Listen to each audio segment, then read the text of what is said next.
مرحبا بكم في قناة فاطمة ستوريز. أنا هنا باش نحكي لكم قصة حقيقية. واحد السيد غادي تصدمكم، خليكم معايا. قصتي مع مولة الفيلا. نهار مشيت نحل ليها الباب ونهرس ليها القفل، حتى صدقت أنا وياها كنحلو في شي حوايج اخرين، وهذاك شي اللي وقع بيني وبينها وسط الدار وراجلها ما كاينش. الصراحة ما عمري تخيلت أنني غادي نطيح في هادشي اللي غادي تسمعوه. ايوا السلام عليكم. بعدا كنتمنى اخويا الله يجازيكم بخير المشروع هاد القصه ديالي اللي صراحه ما عرفتش شنو غادي نقول لكم. قصه اللي غريبه بزاف، اول مره غادي توقع لي هاد القصه هادي، وانا معلم ديال هادشي ديال المفاتح داير المحل في واحد المنطقه في النواحي ديال فاس. المهم قبل ما نكمل، إلا كتعجبكم هاد القصص الواقعيه اللي فيها الصدمه والعبره، ما تنساوش تشتركوا في القناه وتفعلوا الجرس. انا الاسم ديالي أحمد، في عمري 40 سنة، ولد مدينة فاس كيف قلت لكم، وساكن في المنطقة ديال حي بن سودة، تما فين داير المحل وخدام في هادشي ديال المفاتح، وكان قاد السوارت داير واحد المحل على قد الحال وخدام بخير وعلى خير.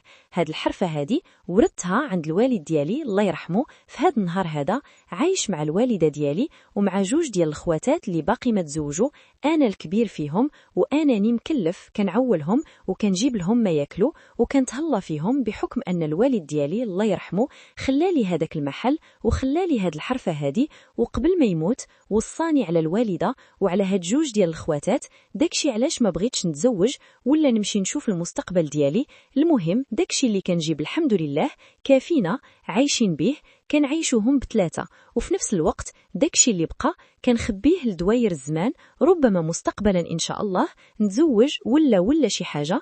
ايوا المهم خدام في هذاك المحل اللي قلت لكم هنايا في حي بن سودة. كاع الناس عارفيني ولد الناس، يعني من المحل للدار، من الدار للمحل، وقليل فاش كنمشي لشي قهوة ولا كندير يعني صداقات مع شي دراري، ولا حتى الصداقات ديالي قلال بزاف، وعندي علاقات قليلة مع الرجال وبالأخص مع النساء، كاع ما كنعرف حتى شي وحدة صراحة.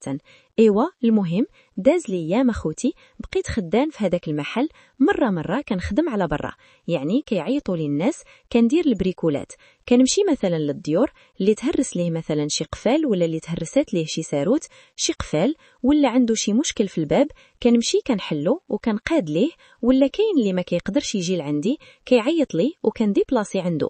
واغلب الناس اللي كيعيطوا لي غير هنايا في النواحي ديال فاس. عندي الموتور ديالي موتوريزي، كنشدو كنمشي عند اي واحد عيط لي كنمشي لعنده، والحمد لله كندبر على مصيري في خارج المحل ديالي، بالاضافه لهادشي اللي كنديرو ديال السوارت في المحل. ايوا المهم اخوتي هاد الحادثه الغريبه هذه وقعت ليا في العام اللي فات. في العام اللي فات اخوتي كنت خدام في المحل ديالي ما بيا ما عليه. جيت واحد الصباح حليت المحل، توكلت على الله وبديت خدام، كنقاد في السوارت اللي عاطياني الناس، وكنقاد في داكشي اللي بقى ليا في الخدمه. وانا هكذا خدام اخوتي شاد الماكينه خدام فيها، حتى كتوقف عليا واحد السيده. هاد السيده هذه كانت دايره الزيف الفولار ديالها ولابسه واحد العبايه في الكحل. وقفت عليا قالت لي السلام عليكم. قلت لها وعليكم السلام. قالت لي الله يجازيك بخير، راني بغيتك في واحد الغرض. قلت لها واخا لاله الله يسمعنا خبر خير. قالت لي الله يجازيك بخير، راني كنت مسافره وراني يلاه جيت وراني نسيت السوارت عند موالين الدار. قالت لي وراجلي راه مسافر ما كاينش هنا، وبغيتك الله يجازيك بخير الا كنتي مسالي دوج معايا للدار ديال الفيلا ديالي، راه كاينه غير هنايا. قالت لي باش تهرس الباب ولا تشوف لي شي حل باش تحلي لي الدار، حيتاش راني ما لقيتش كيفاش ندخل. المهم انا قلت لها صافي ماشي مشكل، ان شاء الله واحد شويه راني غادي نمشي معاك، تسنى غير واحد نص ساعه بين ما نسالي هادشي اللي في يدي ونمشي وانا وياك ان شاء الله. قلت لها واش عندك شي طوموبيل؟ قالت لي قالت لي الطوموبيل هي راني حاطاها غير هنايا عند حدا الكارديان، الا كنتي مسالي يلاه معايا نيت دابا نمشيو نقضيو الغرض، راني خليت البريزه ديالي غير عند واحد السيده جارتي اللي الله يجازيها بخير شدات لي حويجاتي. المهم انا شفت السيده زربانه، قلت لها واخا تسنيني غير ربع ساعه نسالي غير هادشي اللي في يدي ونمشيو. فعلا بقات واقفه عليا تما في المحل. ايوا وانا خدام في هذوك السويرتات اللي عطاوني الناس نقادهم ليه، تقريبا قديت شي 3 ولا 4 ديال السوارت وحطيتهم تما وقلت لها يلا. قلت لها ولكن راه خصني نرجع دغيا باش نعاود نحل المحل، يجي شي واحد يكون باغي الساروت ديالو. قالت لي يا صافي. وانا نسولها قلت لها فين عندك الفيلا؟ قالت لي هنايا في واحد البلاصه يقولوا لها باب بوجلود. المهم الناس ديال فاس راهم عارفينها. ايوا خوتي ركبت معاها في الطوموبيل فعلا، الى انه هي ديماري الطوموبيل ديالها كات واحد الطوموبيل اللي دوبل في باقا جديده مضروبه بالكوير من الداخل. تما عرفت بان هاد السيده هادي غادي تكون من الناس الاليبه، وحتى ديك البارتمان غالبا غادي تكون من دوك البارتمان ديال الهوت ستاندينغ اللي كتعرفوها خوتي. المهم مشيت معاها فعلا، بقينا غادين تقريبا واحد ثلث ساعه وحنا في الطريق ولا قل كاع، بحكم ان المسافه ما بعيداش بزاف. وصلنا لواحد الاقامه، هاد الاقامه هادي اقامه معروفه واقامه فاخره. المهم قالت لي هبط تسناني هنايا قدام داك المعبل. فعلا مشيت انا تسنيتو تما، مشات هي حطات الطوموبيل ديالها في الباركينغ ديال هذيك الاقامه. المهم حطات الطوموبيل ديالها وهي طلعت تجي عندي، دازت هو الاول عند العساس، ما عرفت شنو قالت ليه. المهم قالت لي شي حاجه وهي تجي لعندي، قالت لي يلا تبعني. سبقاتني هي وانا نتبعها ديريكت قدام هذاك الباب ديال الفيلا ديالها. المهم قالت لي هذه هي الفيلا وهذا هو الباب، وقالت لي شوف لي شي حل. المهم انا من خلال الملاحظه الاولى هذاك الباب دوك البيبان ديال تركيا اللي صعاف صراحه، قلت لها لا هذا الباب هذا راه صعيب بزاف، ولكن غادي نحاول ما امكن نخدم غير بالطريقه اللي كنخدم بها، نحاول نحل هذاك القفل بلا ما ندير ليها شي ضرر لهذاك الباب. وانا كنحاول مع داك الباب، والو اخوتي تقول واش بغى يتحل. قلت لها لا هذا الباب هذا راه ما بغاش يتحل. قلت لها راه الحل الوحيد هو انني غادي نمشي للمحل، ننزل المحل نرجع نجيب واحد داك الشينيور ديال الباب، وغادي ندير التقابي فيه وغادي نحاول نهرس هذاك القفل ونحيدو. قالت لي لا ورا الباب جديد وهذا، وراجلي الا جا ولقى الباب مهرس ولقاه بهذه الطريقه راه هو غادي يتخاصم معايا. قلت لها ولا لا هذا هو الحل، ما عندك حتى شي حل. قلت لها الا شفتي شي معلم اخر غيقول لك نفس الهضره. بدات كتشوف قالت لي واخا. قالت وانا كنتسنى تقريبا واحد 5 دقائق، ها هي جات عندي قالت لي يلا نمشيو. مشينا فعلا، وصلنا عاوتاني لهذيك الفيلا. يلا بديت باغي نهرس الباب وهي تقول لي بلاتي. قالت لي تسنى الله يجازيك بخير. انا خلعتني، قلت شنو كاين؟ قلت ربما غادي تكون تراجعات على هذه الرغبه ديالها انها تهرس الباب، ولا راجلها قال لها ما تهرسيش. قالت لي بلاتي غير تصبر عليا واحد دقيقه، وهي تمد يدها لحتى في هذيك البليزه. بقات كتقلب وهي تجبد شي سوارت من هذيك البليزه. جبدتهم، قالت لي حقا ما حقا هادو هما السوارت، راني غير نسيت كنت حاطاهم هنايا ويسحب لي واش خليتهم عند الوالد ديالي وعند عائلتي. قلت لها ماشي مشكل. قلت لها المهم انت دابا راكي قديتي الغلط. قالت لي دابا هاك حل الباب. قلت لها حليه انت النيت، انت دابا مولات الدار وعارفه السوارت، حليه. قالت لي بقينا غاديين تقريبا واحد ثلث ساعه وحنا في الطريق ولا قل كاع، بحكم ان المسافه ما بعيداش بزاف. وصلنا لواحد هذاك الباب ديال الفيلا ديالها. المهم قالت لي هذه هي الفيلا وهذا هو الباب، وقالت لي شوف لي شي حل.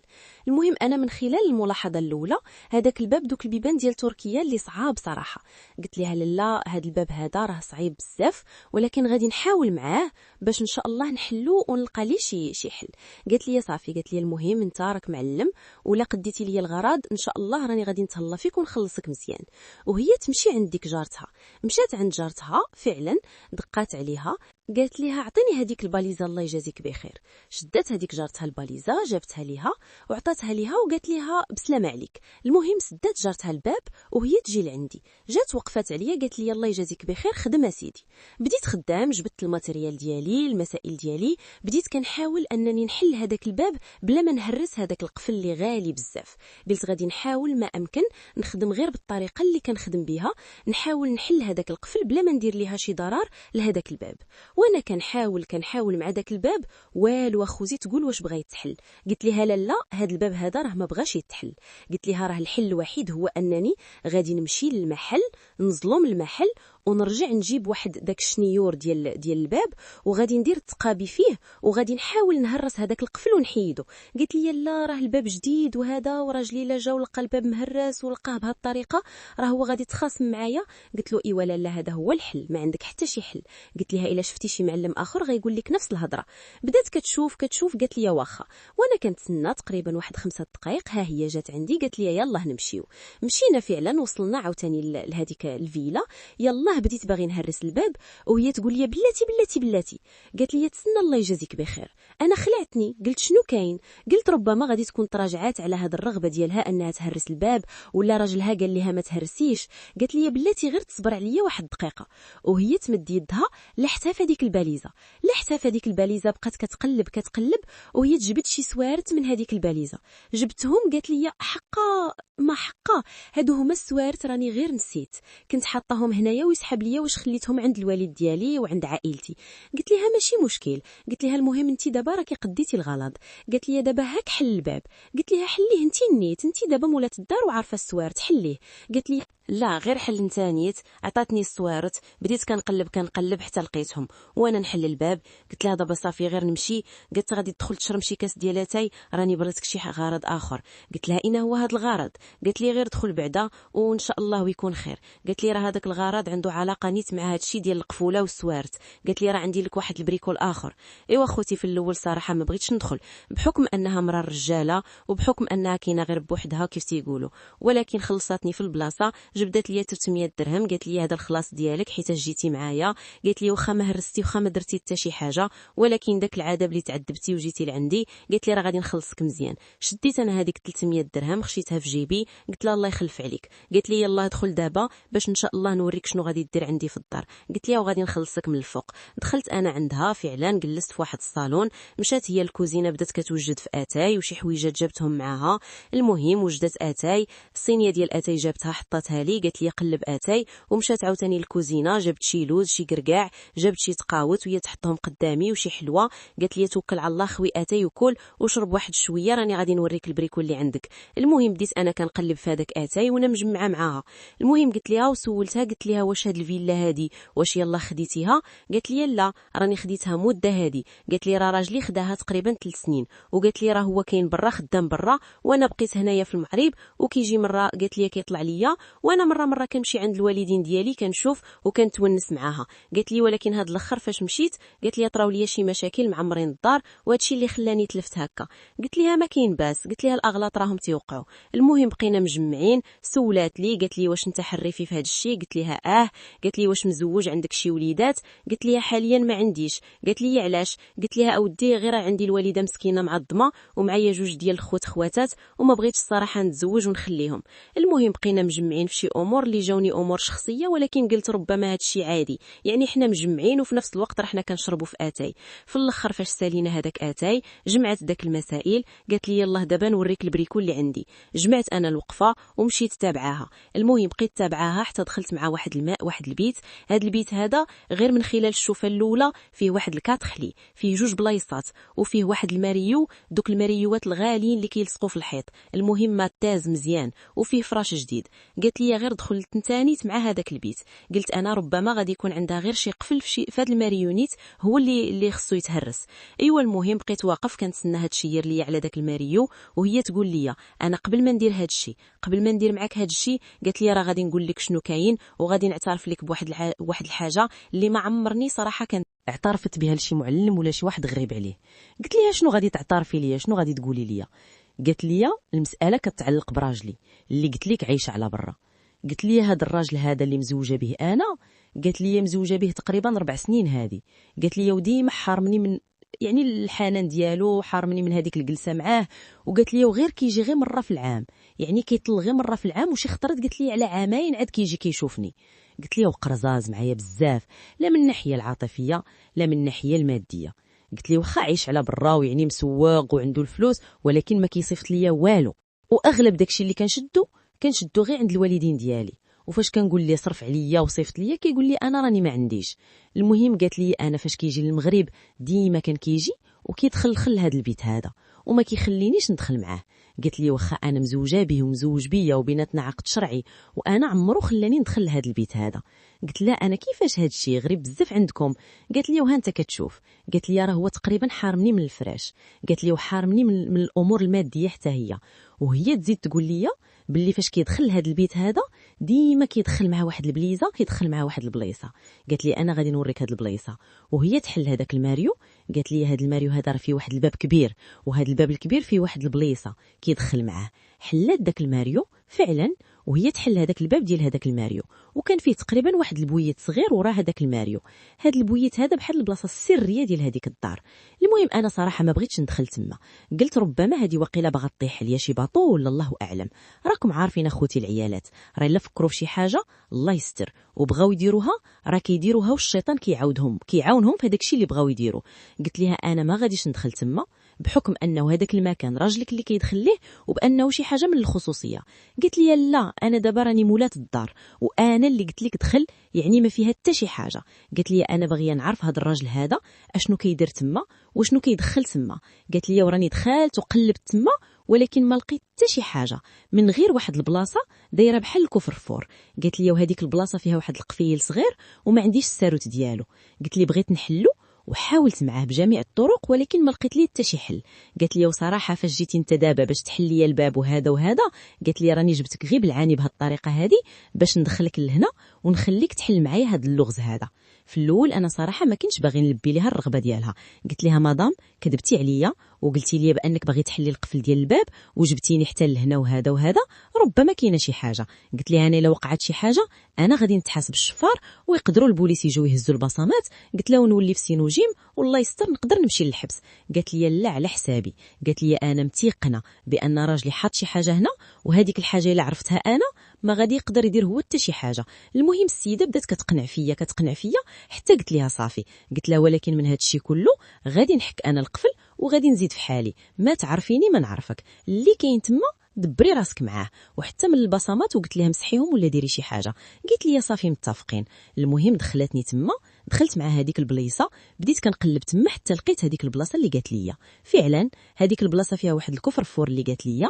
هذا الكفرفور لاصق في الحيط وفيه واحد البليصه بحال البلاصه ديال الساروت. المهم بديت كنجرب في هذوك السوارت اللي عندي وكنحاول نحلو، وتقول واش شي ساروت دخلات. في الاخر قلت لها شوفي هذا الشيء راه ما غاديش يتحل بالسوارت. قلت لها واحد الحل اللي عندنا هو انني نهرس هاد البلايصه هادي ونحاول نحيد هاد القفل هذا ديال هاد الكفرفور. قالت لي صافي. قالت لي غير خدم على حسابي. المهم جابت لي واحد الرالونج، درنا هذاك الرالونج وحنا نشدو هذاك الكفرفور. بديت كنتقب فيه حتى حيدت هذاك القفل. فاش حيدت اخوتي هذاك القفاله قلت لها دادا منين تحيد القفل بلا ما نحل انا هاد الشيء غادي ندوز في حالي نمشي للمحل ديالي، انتي دبري راسك دابا راه غادي تحل غير جبديه. قالت لي لا. قالت لي غير جبد انت النيت. قالت لي وشوف معايا داكشي اللي كاين تما. قلت لها ماشي هادشي علاش اتفقنا. قالت لي المهم دابا راك حالتي معايا وحالتي. قالت لي غير حلو وقضي معايا الغرض. قالت لي وشوف لي شنو كاين تما وان شاء الله راه غيكون خير. ايوا المهم انا شوف راسي توحلت. قلت لها واحه ماشي مشكل، ولكن قلت لها غادي نجبد لك داكشي اللي فيه، الا كانت فيه شي حاجه قلبيها ودبري راسك مع راجلك. قالت لي صافي. فعلا حليتو انا وياها وجبدنا داكشي اللي فيها خوتي شي حاجه غادي تصدمكم، وصدمتني حتى انا وصدمت السيده اكثر. لقينا خوتي شي وثائق مكتوبين باللغه العربيه وشي وحدين مكتوبين باللغه الفرنسيه. هاد الوثائق هادو كيخصوا راجلها اللي عايش على برا.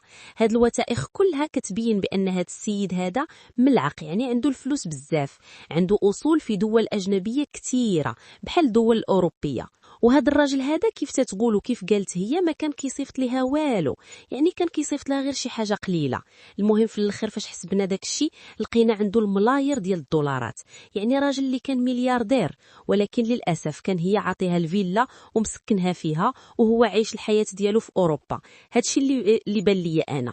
المهم في الاخر السيده شدت في راسها من داك الشيء وبقات كتبكي، بقات كتبكي بواحد الطريقه هستيريه. قلت انا السيده كتبكي لحقاش هاد السيد هذا خدعها وكذب عليها وما كيصيفط ليها والو وديما كيتحج بانه ما عنده والو. ولكن في الاخر صدماتني بهذاك الشيء اللي قالت لي انت كنتي وجه الربح عليا. قالت لي فاش جبتيك وهذا، قالت لي كنت كنقول غادي يكون حاط غير شي وثيقه ولا مزوج عليا بشي وحده وهذا، ولكن هاد الشيء اللي لقيت راه شي حاجه اللي غادي تغير لي حياتي وحتى انت قالت لي غادي تغير لك حياتك. قلت لها كيفاش؟ ما فهمت شي حاجه، شرحي لي. قالت لي سمحي لي راني كذبت عليك، راجلي راه في دار الحق، راه توفى. قالت لي راه توفى تقريبا هذه عام في الديار الاوروبيه. قالت لي وفاش توفى؟ قالت لي ما خلى لي حتى شي حاجه، ودابا راني كنمشي عند الوالدين ديالي كنجيب عندهم المصروف ديالي باش نصرف على راسي، مخلي لي قالت لي غير هاد الفيلا هذه هي اللي ربحت معاه. قالت لي وانا كنت شاكه باللي عنده الفلوس، ولكن ما كنتش عارفه كيفاش غادي نطلبهم وكيفاش غادي نوصل ليهم، وهاد الوثيقه هذه اللي جبتي لي دابا من هاد الكوفر هذا هي اللي غادي تخليني نوصل لهاد الفلوس كاملين، بحكم انني غادي نكون الورثه ديالو. من غير والديه قالت لي اللي باقيين عايشين غادي يديو حتى هما حقهم، ولكن غادي ندي حقي من هاد الشيء كله اللي كتير بزاف. المهم صراحه فاش سمعتها قالت هاد الهضره هادي فرحت بزاف، قلت ربما غادي تحنى عليا حتى انا وتعطيني شويه وتهلا فيا. ايوا المهم فاش قضيت ليها الغرض قالت لي صافي دابا غير سير غير سير، قالت لي راني غادي نعيط لك منين غادي نقضي الغرض، قالت لي وكون هاني راه غادي نعيط لك وغادي نتهلا فيك حتى انت. المهم مشيت انا في حالي فعلا، مشيت رجعت للمحل ديالي وبقيت كنفكر في هذاك الشيء اللي وقع بيني وبين هاد السيده هذه. دازت اخوتي الايام، دازت تقريبا الشهر الاول الشهر الثاني، قلت انا هاد السيده هذه قضات الغرض وغير كتكذب عليا وما غادي تعطيني حتى ريال. حتى لواحد الصباح عاوتاني وانا خدام في المحل كنتفاجأ بواحد الطوموبيل وقفات قدامي وهي يهبط هذاك الزاج ديال الطوموبيل وطلع عليا. انا فاش شفتها عرفتها هي، وهي تغمز ليا قالت لي اجي طلع راني بغيت نتكلم معاك. الصراحه انا طرت من الفرحه، قلت هذه جابت لي رزقي، وحا هو ماشي ديالي ولكن راه وعدتني. ايوا المهم طلعت معها للطوموبيل وهي ديماري. قالت لي انا جيت باش نوفي لك بالوعد ديالي، وهي تقول ليه شوف الله، شفت اللور ديال الكوسان وانا نلقى واحد البليزه صغيره محطوطه تما. قالت لي هز هذيك البليزه وحلها. هزيت انا البليزه حليتها وانا نلقى فيها بزاف اخوتي ديال الفلوس. قالت لي حسب هذاك الشيء. حسبت اخوتي لقيت 25 مليون 25 مليون اخوتي ديال الفلوس لقيتها في هذيك البليزه اللي عمرني جمعتها صراحه في المحل. قالت لي هادو راهم ديولك وهادوك راهم رزقك. قلت لها كيفاش؟ قالت لي داك الشيء باش وعدتك. قالت لي راني قدمت هذيك الوثيقه اللي جبتي لي من الكوفر فور. قالت لي ومشيت خديت حقي وعطيت الوالديه حقهم حتى هما. قالت لي وفرقنا هذا الشيء والحمد لله الامور تزاد تيسرات ليا في المحل وكبرت التجاره ديالي كبرات والامور تيسرات. وهذا الشيء كله صراحه بسبب هذيك السيده اللي دارت معايا هاد لو جيست هذا، وصراحه ما ننساش خيرها. وصافي حبابي وصلنا لنهايه فيديو اليوم. كنتمنى من قلبي تكون القصه عجباتكم ووصلت لكم شي احساس زوين. الا عجبكم الفيديو ما تنساوش ديروا ليه لايك باش توصل الرساله للناس اكثر، وديروا اشتراك في القناه وفعلوا الجرس باش يوصلكم كل جديد. كتبوا لي في التعاليق شنو رايكم، واش سبق لكم دزتم شي تجربه بحال هذه. كنبغيكم بزاف ونشوفكم فيديو جديد قريب. السلام عليكم.